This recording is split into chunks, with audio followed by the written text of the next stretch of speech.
I had a client come see me a while back, not very long ago. A woman who's about 30 and trying to make decisions about her life. And she was pretty career-oriented, and so I asked her about, although maybe having a bit of trouble with her career. I've seen this many times. So this is an amalgam. This is a story that's an amalgam. And I talked to her about the other elements of her life. There's only 5 things you do in life. So you've got your career down. What do you do outside of your career that's meaningful and engaging? How are things going with your family? It could be your family of origin, your siblings, whatever. Do you have an intimate relationship? And like, what's your plan for your own family? And apart from those 5 things, there's sort of something like, get some exercise now and then, don't eat too badly, and try to stay away from the drugs. That kind of lays out life, and if you miss any of those 5 things, or if you do any of those other things wrong, then you're in trouble, and you can get away with missing a couple of them, but not all of them.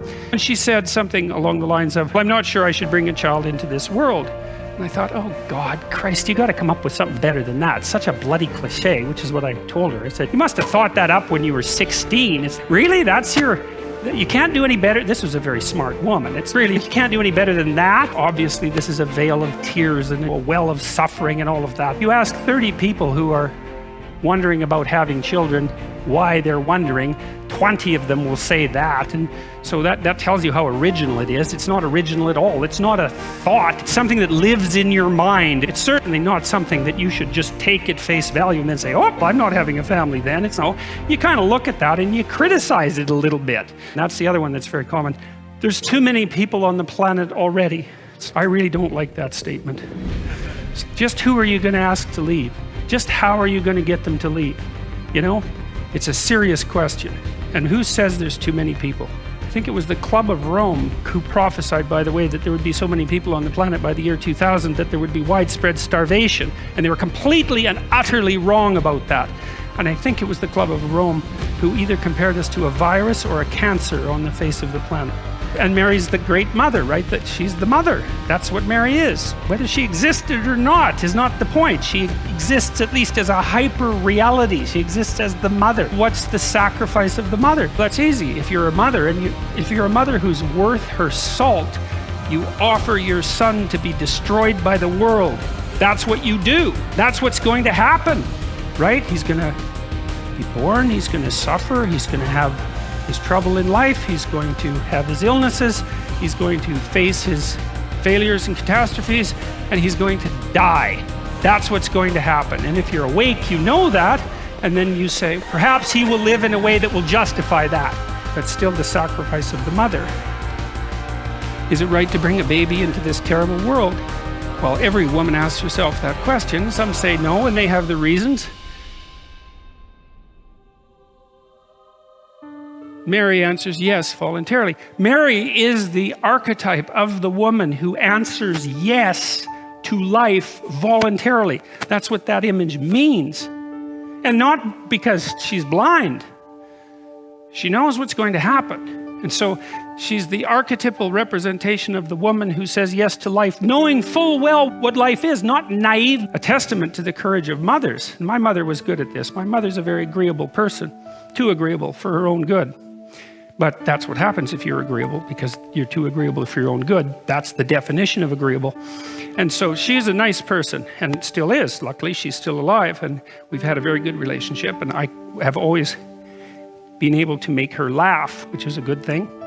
But she was tough cookie, that woman.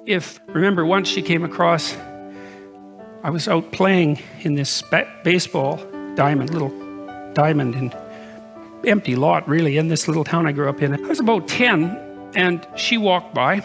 I was there with a bunch of my friends, and I was about to have a fist fight with this little tough kid that I hung around with. And there were half girls on the team, and the fist fight had some relationship to status maneuvering in relationship to that. Anyways, we were going to have a fight, and my mom walked by. She took a look, and I could see from her demeanor that she knew exactly what was about to happen.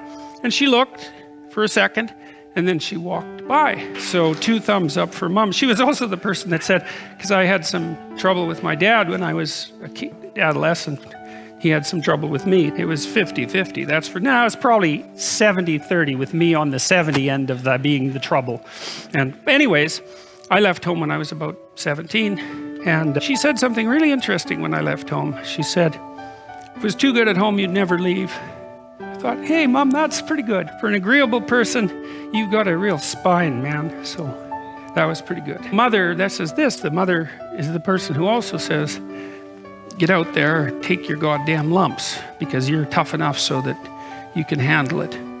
She doesn't say, you just stay down there in your bedroom brooding away because the world is unfair and treating you badly and your suffering is too much. She says, yeah, there's a lot of suffering out there, but you're a hell of a lot tougher than you think you are.